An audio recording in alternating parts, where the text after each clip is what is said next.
And as you can imagine, these indictments are a major topic of conversation, especially within the law enforcement community. KVUE's Jenny Lee spoke with a former Travis County prosecutor who shed some light on how these indictments may have been handled. Rick Hofer is a defense attorney here in Austin. He was also a prosecutor with the Travis County District Attorney's Office for more than 8 years. Rick, thanks for joining us. First, your thoughts on the 19 Austin police officers being indicted for their alleged actions during the 2020 protests. It's a big change, and it shows there's a new sheriff in town at the District Attorney's Office. Were you surprised by it? Absolutely. I don't think in the history of Austin we've seen this type of scrutiny of the Austin Police Department.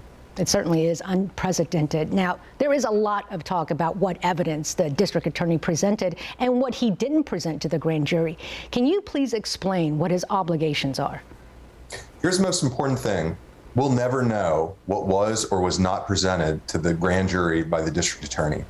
Under Texas law, the proceedings of the grand jury are secret and is 100% at the discretion and choice of the district attorney what those members of the grand jury see and what they don't see.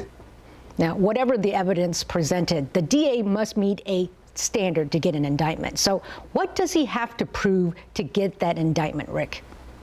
In Texas, there are a lot of different evidentiary standards. To get an indictment, at least 9 members of a grand jury have to believe that there is probable cause that an offense was committed. Probable just means that it's probable. It doesn't mean preponderance. It does not mean 50% plus 1. It does not mean clear and convincing evidence, and it certainly doesn't mean proof beyond a reasonable doubt. There's an old saying in Texas that a good prosecutor can indict a ham sandwich. All right. So assuming the cases move to trial, it's 19 cases. Each officer is afforded the right to his own trial. This will clearly take a large amount of time. What is the DA's success rate here? It's going to be fascinating to watch because I expect these officers, if they go to trial, will be tried individually.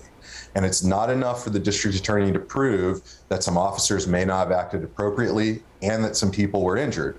What the district attorney will have to prove is that one particular officer engaged in certain acts that were illegal that resulted in the injury of a specific individual. It's going to be hard, and it's going to be fascinating to watch. All right, Rick Hofer, we appreciate your thoughts. Former Travis County prosecutor, now defense attorney, Rick Hofer. Thank you for your time.